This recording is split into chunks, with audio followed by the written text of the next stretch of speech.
2026 ମୁଁ ଛାତ ଉପରକୁ ଯାଇଥିଲି ବୁଝିଲୁ। ଛାତ ଉପରେ ଯାଇଥିଲି ମୋତେ କିଏ ଠେଲିଦେଲା ଏପଟେ ଛାତ ସେପଟେ ଛାତ ମୁଁ ପଡ଼ିଗଲି। ଭୁଲ ହେଲା ପଡ଼ିଗଲି। ତାପରେ ମୋର ଜଙ୍ଘଟା ମାଡ଼ ହେଇଗଲା, ରକ୍ତ ଜମିଗଲା।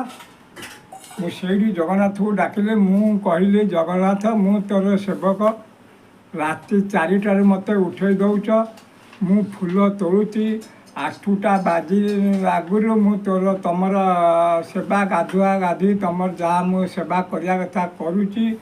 ଆଉ ମୋତେ ଟିକେ ମୋର ଜଙ୍ଘଟାକୁ ଟିକେ ଭଲ କରିଦିଅ। ଜୟ ଜଗନ୍ନାଥ। 4 ଦିନ ପରେ ମୋର 4 ଦିନ ପରେ ମୋର ଜଙ୍ଘଟାକୁ ଭଲ କରିଦେଲେ।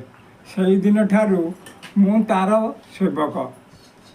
ଆଉ କ'ଣ କରିବି, ଜଗନ୍ନାଥ ମୋତେ ଭଲରେ ରଖିଛି, ଆଉ ଟିକେ ଭଲରେ ରଖୁ, ତା'ର ମୁଁ ଏତିକି ଅନୁରୋଧ କରୁଛି। ଆଉ କ'ଣ କହିବି।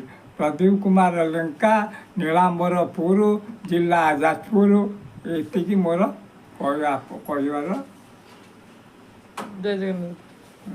ଜୟ ଜଗନ୍ନାଥ, ଜୟ ଜଗନ୍ନାଥ, ଜୟ ଜଗନ୍ନାଥ। ମୁଁ ତମର ସେବକ। ଆଉ ଦିନେ ମୁଁ ଫୁଲ ମନେ ନାହିଁ, ମୁଁ କାଢ଼ି ନେଇ ତମଠି 5ଟା ବାଜିଲେ ମୁଁ ଯୁଆଡ଼େ ଯାଇଥାଉ ମୋତେ କହିବେ ଝଟି ଯା, ତୁମର ସେବକ ଯା କର୍ମ ସେବା କରିବୁ।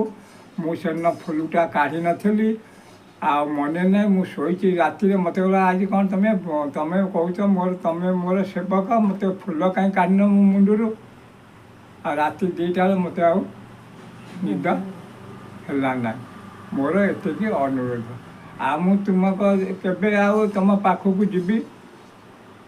ଆଉ ମୋର ଦେହ ଟିକେ ଖରାପ ଥିଲା ମୁଁ ସବୁବେଳେ ତୁମକୁ ଡାକେ ଜୟ ଜଗନ୍ନାଥ, ଜୟ ଜଗନ୍ନାଥ। ମୋତେ ଟିକେ ଭଲରେ ରଖ। ମୋ ମୁଣ୍ଡକୁ ବାଡ଼େଇ ବାଡ଼େଇ ମୋ ମୁଣ୍ଡଟା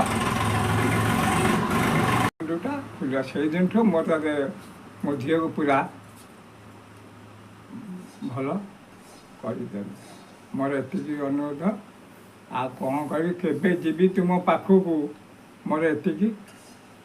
ଖରା ଯାଉ, ଶୀତ ବର୍ଷା ପକେଇବ, ମୁଁ ତୁମ ପାଖକୁ ଯିବି। ଆଉ ମୋର ଏତିକି ଅନୁରୋଧ, ଆଉ କିଛି କହିବାର ନାହିଁ। ଜୟ ଜଗନ୍ନାଥ, ଜୟ ଜଗନ୍ନାଥ।